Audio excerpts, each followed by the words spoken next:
On Saturday, August 8th, Supreme Master Ching Hai accepted the invitation to an interview by journalist Charles Norton for an article that appeared in the House magazine on September 18th, 2009. The House magazine is a prestigious and impartial political publication that is most read weekly by members of parliaments of both houses and within the Palace of Westminster in the United Kingdom. The interview with Supreme Master Ching Hai, which took place via video conference, covered a broad range of topics from the current critical state of global warming, the harmful impacts of methane, organic farming, to the melting of the Arctic permafrosts, to the detrimental planetary impact of raising livestock for human consumption. It also delved into the immense benefits of the organic vegan solution to immediately curb global warming. We now present the interview with Supreme Master Ching Hai by journalist Charles Norton for the House magazine.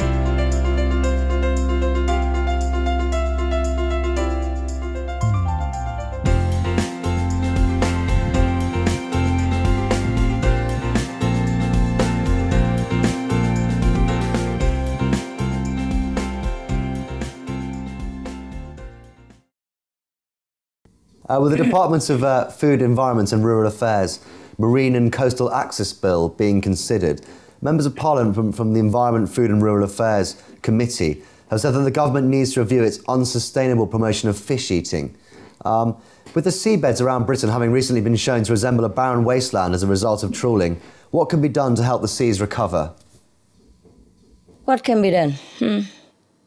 Your wise Parliament members have said it. Fish eating is indeed very unsustainable. It must stop. If we do end the killing of fish in the spirit of showing respect for all created life, the fish will rebound very quickly. But the continuation of fishing activities could damage the balance of marine life beyond its ability to recover. In fact, scientists reported in 2003 that 90% of the world's large fishes had already disappeared. 90%. That was 6 years ago, Charlie. Now, I don't know how many more species of fish have disappeared. More recently, as you are aware, analysis by British researchers of hundreds of years of fishing records has revealed to us the devastating effects of trawling to both the marine environment and sea life.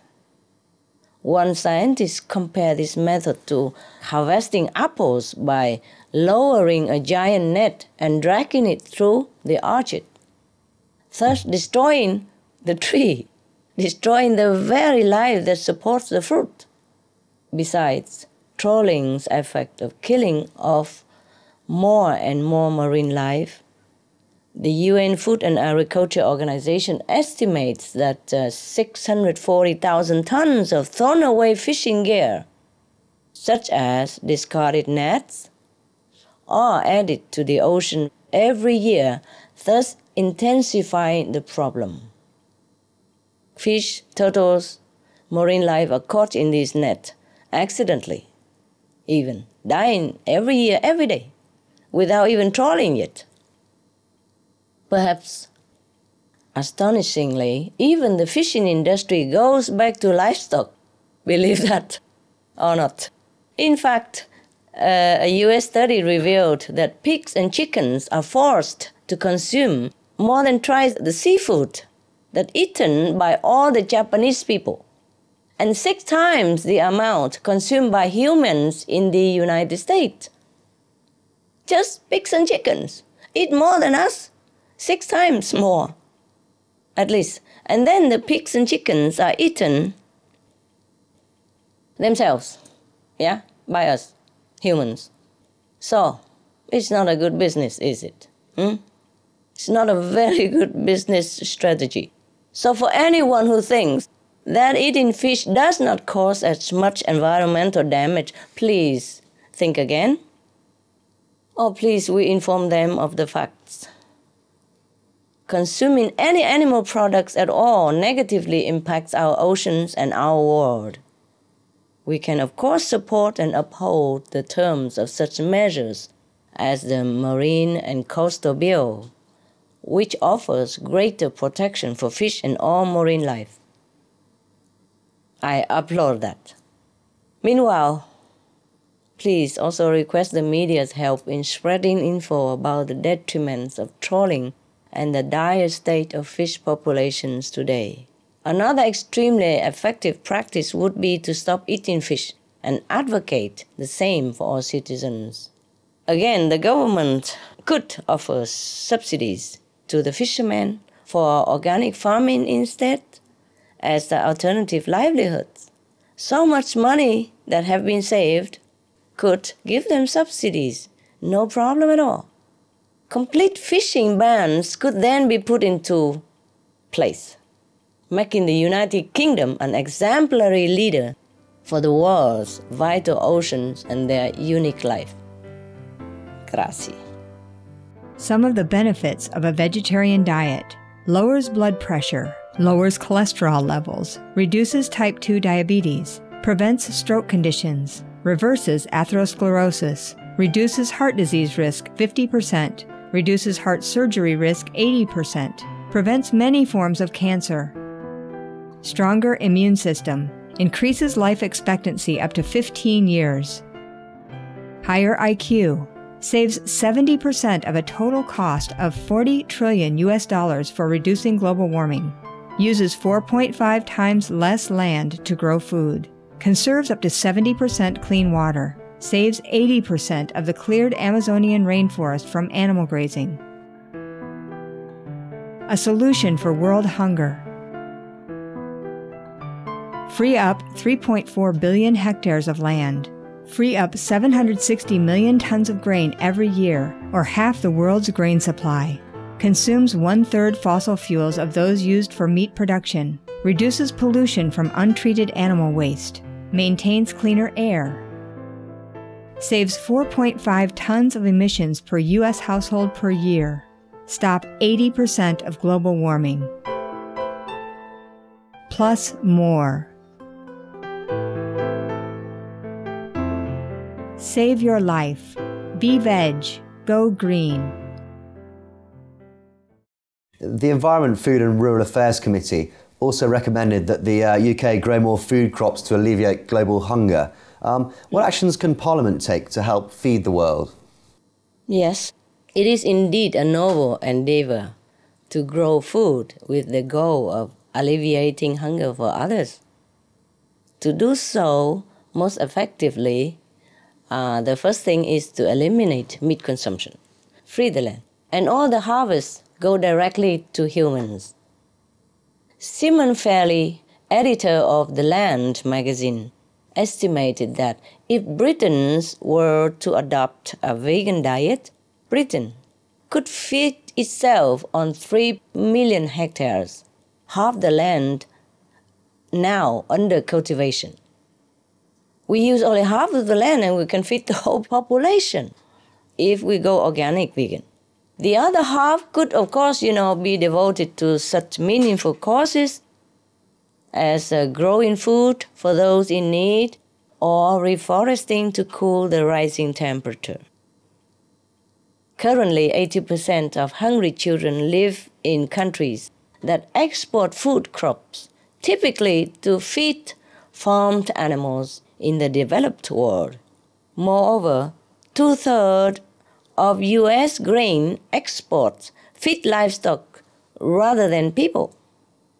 These two facts alone make it easy to see how elimination of livestock raising would allow more people to be fed.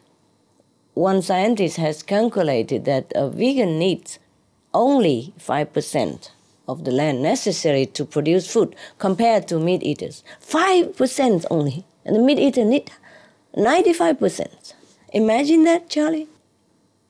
So the elimination of meat and livestock raising would thus improve the environment for everyone. It's a wonderful way to go. The best, in fact, for helping both yourself and other people in the world. By all means, be veg, as the first and foremost way to stop global hunger and global warming. Yes.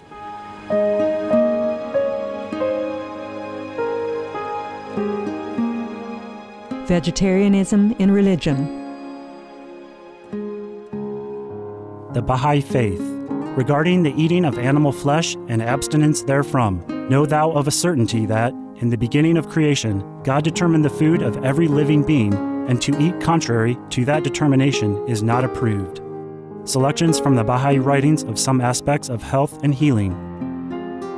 Buddhism. All meats eaten by living beings are of their own relatives. Lankavatara Sutra. Also, after the birth of the baby, care must be exercised not to kill any animal in order to feed the mother with meaty delicacies, and not to assemble many relatives to drink liquor or to eat meat, because at the difficult time of birth, there are innumerable evil demons, monsters, and goblins who want to consume the smelly blood. By ignorantly and adversely resorting to the killing of animals for consumption, they bring down curses upon themselves, which are detrimental to both the mother and the baby. Ksitigarbha Sutra. Be careful during the days immediately after someone's death, not killing or destroying, or creating evil karma by worshipping or offering sacrifice to demons and deities, because such killing and slaughtering committed, or such worship performed, or such sacrifice offered, would not have even an iota of force to benefit the dead, but would entwine even more sinful karma into previous karma, making it even deeper and more serious. Thus, delay his rebirth to a good state. Karma means retribution. Ksitigarbha Sutra. Gaudai. The most important thing is to stop killing, because animals also have souls and understand like humans. If we kill and eat them, then we owe them a blood debt. Teachings of the Saints. Christianity. Meats for the belly, and the belly for meats, but God shall destroy both it and them. Holy Bible. And while the flesh was yet between their teeth, ere it was chewed, the wrath of the Lord was kindled against the people, and the Lord smote the people with a very great plague. Holy Bible. Confucianism.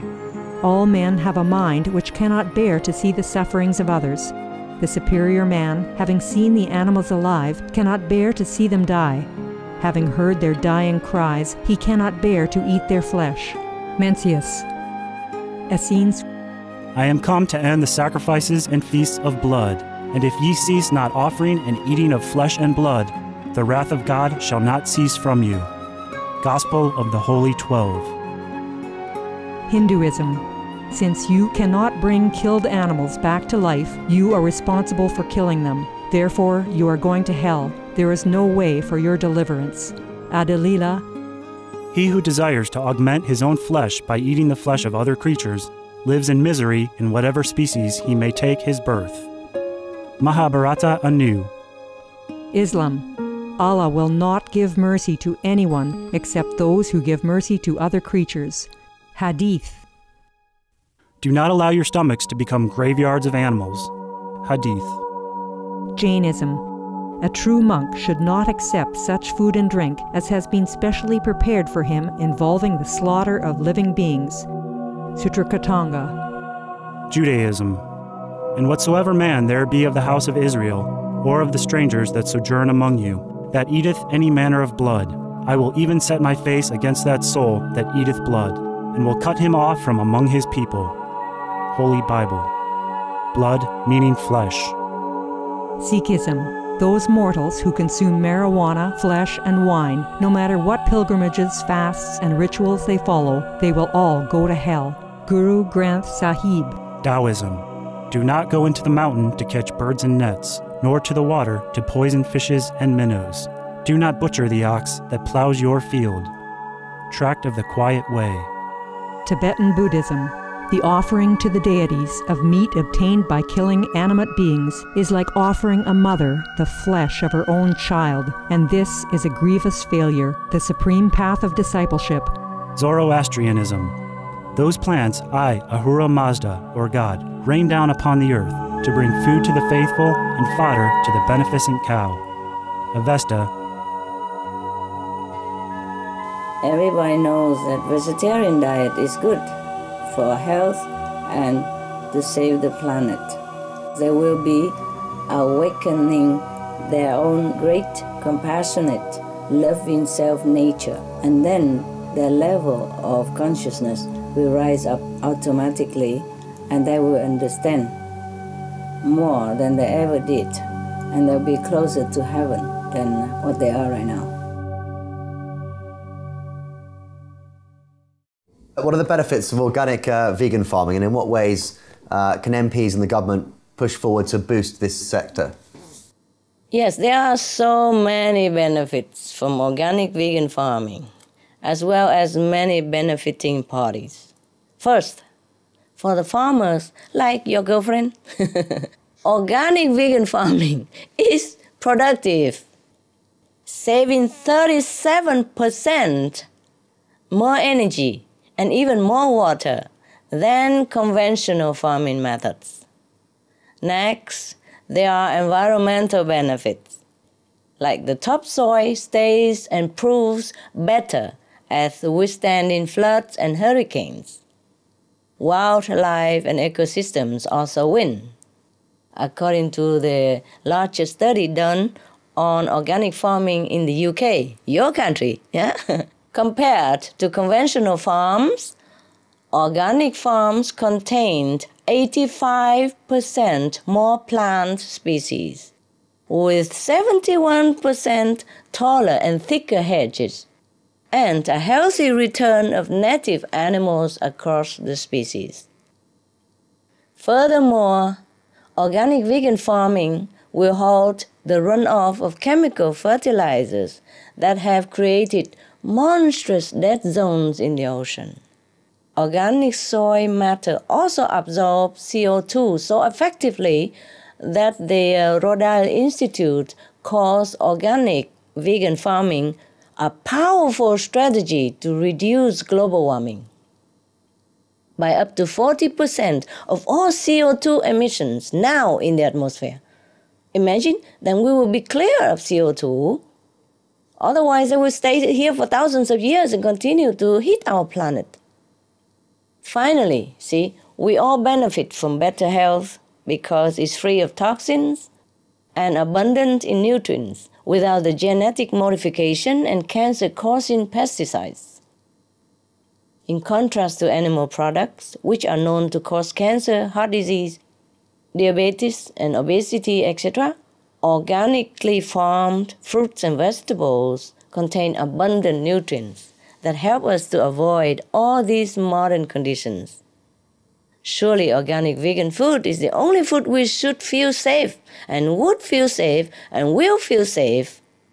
In fact, we will feel the safest food to give to our children, the best food to give to our children. The MPs and the government can support this organic vegan farming through subsidies. They can also redirect the funds away from the meat industries and instead toward encouraging citizens to plant, to buy, and to choose organic vegan food. And when they do, we will soon have a lot of healthy, happy, productive people, a restored green environment, and minimum climate mitigation costs, something our governments can look forward to and gain the enthusiastic support of all citizens.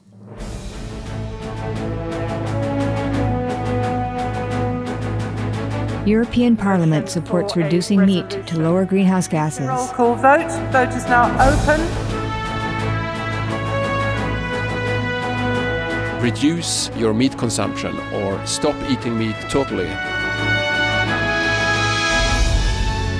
During discussions on greenhouse gas reduction goals, the Climate Committee of the European Parliament officially recognized livestock's contribution to global warming and recommended a reduction of subsidies to the livestock industry to curb methane. The European Parliament has adopted its own position on climate change as an institution.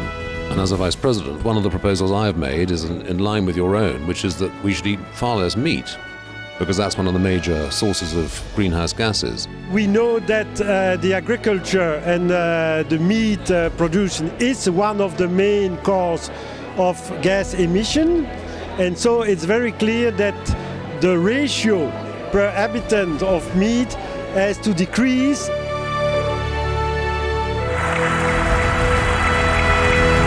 My name is Jens Holm. I'm a member of the European Parliament. Please, be veg, go green, save the planet.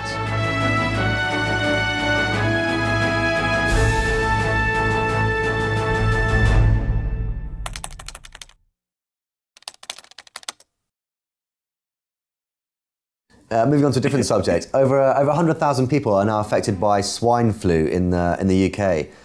What caused this pandemic? What are the costs? And what do you think can be done to stop future pandemics? Yes, it's a very sad thing and very dangerous for us right now. Everybody travels everywhere. They feel so unsafe. Many schools are closed. Children getting sick and don't recover, etc., etc. Every day is kind of a time bomb for everyone on the street and in the house. Animals as well. First of all, I feel very pained and sorry for the people in the UK and all over the world who are suffering directly and indirectly because of this. But what is most saddening is that the swine flu could have been avoided if we led a better lifestyle, the more proper lifestyle, specifically a vegan lifestyle. The reason is that the swine flu pandemic was caused by the meat industry. Everyone knows it by now. You watch all the TV, you read all the newspapers, it's all there. All the information about meat industry that caused the swine flu pandemic, or even the bird flu before. So much that the Physicians Committee of Responsible Medicine in the US called on leaders to shut down the flu farms. They call it flu farms. Animals farm, they call it flu farms. Citing that 1 in 3 pigs harbors flu viruses. 1 in 3, and we never know which one. Analysis of Canadian agencies' data show a 99% correlation between the number of pig factory farms and the total number of human swine flu cases per province. That means probably wherever the pig farms are more in abundant, then the more people were sick there or started a bigger group there. This never-before-seen swine flu virus was born when strains from humans, birds, pigs mixed together in the infected pigs and mutated into more lethal forms. This event has been brewing for many years by the very conditions the pigs were living. Incredibly filthy, inhumane conditions of factory farms, which anybody would shed tears if they truly witnessed it firsthand, and which are human-made perfect breeding grounds for new contagious fatal diseases. The experts on epidemics look at the animal farms and say that a really bad pandemic is not a question of if it's going to happen, but when. Well, it's already happened. What are the causes of this pandemic, you ask? Apart from billions of dollars spent for testing, treating, developing vaccines, which we find are never foolproof anyway, the ultimate cause of the swine flu is the immeasurable loss of human lives, including the children. Let us not forget as well that we are living each day with the risk of the next new and deadlier virus spawned on an animal farm, any animal farm. So to stop future pandemics, we should ask ourselves, is our appetite for meat worth the price of a pandemic? The answer is too clear, right? All too clear. No, no, no, no. Some of the diseases related to meat consumption and/or production: swine flu, Ebola reston virus. Cured meats and fish increase leukemia risk in children. Antibiotic-resistant superbug infections from a strain of Staphylococcus aureus. Blue tongue disease, E. coli, salmonella, bird flu, Mad cow disease or Creutzfeldt-Jakob disease, 90% of the population at risk. Pig's disease or PMWS, listeriosis, shellfish poisoning, preeclampsia, Campylobacter, Clostridium difficile, diseases hidden in healthy appearing livestock. Some of the costs of meat eating. Infertility. Eating just one serving of meat per day increases the risk of women's infertility by 32%, with additional meat consumption increasing the risk. Heart disease. Over 17 million lives lost globally each year. Cost of cardiovascular disease is at least $1 trillion a year. Cancer. Colon rectal cancer. Over 1 million new colon cancer patients diagnosed each year, more than 600,000 colon cancer-related mortalities annually. In the United States alone, colon cancer treatment costs about $6.5 billion. Millions of people are newly diagnosed with other meat-related cancers every year. Diabetes. 246 million people are affected worldwide. An estimated $174 billion spent each year on treatment in just the United States. Obesity. Worldwide, 1.6 billion adults are overweight, with 400 million more who are obese. Costs $93 billion each year for medical expenses in the United States alone. At least 2.6 million people die annually from problems related to being overweight or obese. Environmental. Use up to 70% of clean water. Pollute most of the water bodies. Deforest the lungs of the earth. Uses up to 43% of the world's cereal. Uses up to 85% of the world's soy. Cause world hunger and wars. 80% cause of global warming. Plus more. Some of the costs of milk consumption. Bacterial microbes, pesticides and enzymes found in cheese derived from the inner stomach linings of other animals. Up to 80% of the calories in cheese are from pure fat. Breast, prostate and testicular cancer from hormones present in milk. Listeria and Crohn's disease. Hormones and saturated fat leads to osteoporosis, obesity, diabetes and heart disease. Linked to higher incidences of multiple sclerosis. Classified as a major allergen. Lactose intolerance. Plus more. For more urgent information, please visit www.suprememastertv.com/killers. A recent EU government survey showed 58% of UK adults worry about climate change, with 90% taking steps to cut emissions. What kind of successes and indications do you see that governments and society are embracing a vegan or vegetarian diet? Yes, thank you for this encouraging statistic and good news. Activities on climate change, and in particular awareness on the impact of diet on climate change, have indeed surged in recent times. For example, at the government level, the European Union this year acknowledged that meat consumption has a negative effect on climate change. Taiwan's President Ma Ying-jeou and the entire presidential office signed a declaration of measures to reduce CO2, which includes eating locally and partaking of more vegetables and less meat. One of Belgium's largest cities, Ghent, officially declared every Thursday a Veggie Day. And starting this school year, all city schools will have vegetarian meals every Thursday. Oh, it's a small step for me. I feel it's small and slow, but it is a step. Government leaders are outspoken about the benefit of vegetarianism. For example, just this summer, vegan U.S. Congressman Dennis Kucinich endorsed the first ever Vegan Earth Day in California for vegetarians and none alike. Earlier in April, Senator Jamie Raskin of Maryland, USA, who had been a lifelong meat eater, initiated a vegetarian week to help the environment. Himself, he has stayed vegetarian ever since. and will be speaking at a National Veg Fest in September. Good news, huh?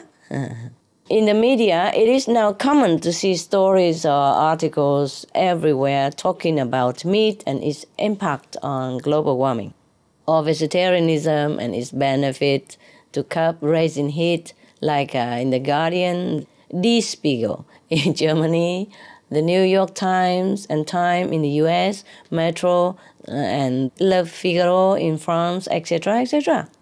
There are also some films like Home, A Delicate Balance, Meet the Truth. Meet is M-E-A-T, Meet the Truth. That raise awareness about these issues. The media has lively discussions about the veg lifestyle, its benefits, tips, recipes, etc. is also something to be noted. So ask anyone, and many will be familiar with what a low-carbon diet is, or that reducing our meat intake is better than buying a Prius. In society, people are asking for more plant-based diet, such as in schools. Yes, the increased number of vegan meat alternative brands also reflect a growing interest in healthier, eco-friendlier products. And the reduced meat sale globally is also a good indication of a trend to come, that people more inclined to be vegetarian. Yes. I'm very happy, even though the news is not as big as I want. The change is not as quick as I would like, or many people would like, but nevertheless we are changing, yes. Queen Elizabeth and Prime Minister Brown and U.S. First Lady Michelle Obama led by example by planting organic gardens even in the Palace Garden and in the White House Garden. Can you believe that? Yes. And media report that in many places now there is a trend in vegetable gardening for reasons of being frugal, healthy, and also eco-friendly. Bravo, eh? All these put together show a remarkable indication of a veg trend, which is a trend toward health, sustainability, and love. I thank everyone who participate in this trend, now and in the future. Please do change. Some of the benefits of a vegetarian diet: lowers blood pressure, lowers cholesterol levels, reduces type 2 diabetes, prevents stroke conditions, reverses atherosclerosis, reduces heart disease risk 50%, reduces heart surgery risk 80%, prevents many forms of cancer. Stronger immune system, increases life expectancy up to 15 years. Higher IQ, saves 70% of a total cost of $40 trillion for reducing global warming. Uses 4.5 times less land to grow food. Conserves up to 70% clean water, saves 80% of the cleared Amazonian rainforest from animal grazing. A solution for world hunger. Free up 3.4 billion hectares of land. Free up 760 million tons of grain every year, or half the world's grain supply. Consumes 1/3 fossil fuels of those used for meat production. Reduces pollution from untreated animal waste. Maintains cleaner air. Saves 4.5 tons of emissions per U.S. household per year. Stop 80% of global warming. Plus more. Save your life. Be veg. Go green. How serious is the issue of environmental refugees resulting from climate change? It's too serious. Too serious. Although there is no way to assess completely for the moment. Already more than a decade ago, the United Nations conservatively estimated that there were 25 million climate change refugees. Decade ago, Charlie. 25 million climate change refugees, with the estimates now of 1 billion by 2050. Estimates. These are people forced from their homes and communities due to rising sea levels and a host of other natural disasters, so-called natural disasters, but in fact it's all man-made. Sea level rise, for example, threatens half the world's population living within 200 kilometers of a coastline. 17 million in Bangladesh have fled their homes already, mainly because of coastal erosion. In the United Kingdom as well, several coastal flooding disasters have already occurred, with more forecast by the nation's Department of Environment. This is due in part to the fact that over 26 million residents in the UK lived in coastal zones, with 40% of Britain's manufacturing industry also located on or near the coast. At least 18 islands have completely submerged around the world thus far, with more than 40 other island nations at risk from rising sea levels and planning to relocate. On inhabited tropical islands like Tonga, Tuvalu, and Carteret, photos taken a decade ago compared to now show buildings and crops fields that have literally vanished. An evacuation is planned for all 100,000 residents of the island nation of Kiribati. In other cases, melting permafrost in Alaska is causing the buildings of entire communities to sink and collapse. The UN High Commissioner for Refugees, Antonio Guterres, warned that climate change also produces refugees indirectly, such as through conflicts due to water scarcity. As a result, more and more countries may have to help cope with the swell of displaced people, hoping they can, if we even can cope with it. In this dire situation, when all countries already have to cope with different problems, financial crisis, food crisis, and we have to cope with this sudden surge of immeasurable force of refugees. These situations will only worsen, not improve, until we stop the course. This means to halt the livestock production and meat consumption. I can never emphasize this enough. If humans switch to vegan diet, the earth will begin cooling immediately, and many of these dilemmas can be even reversed. So please, be veg and do good to save the planet and all the beings on it, including you and me. I hope your readers will really see the logic of all this. Thank you.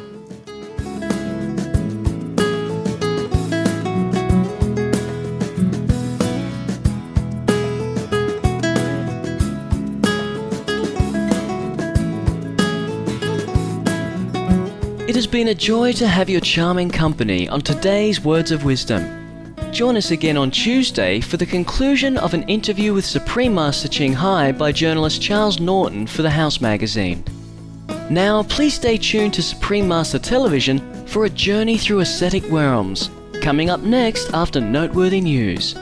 May the Providence guide your life in nobility, wisdom, and love. For more details, please visit www.suprememastertv.com/WOW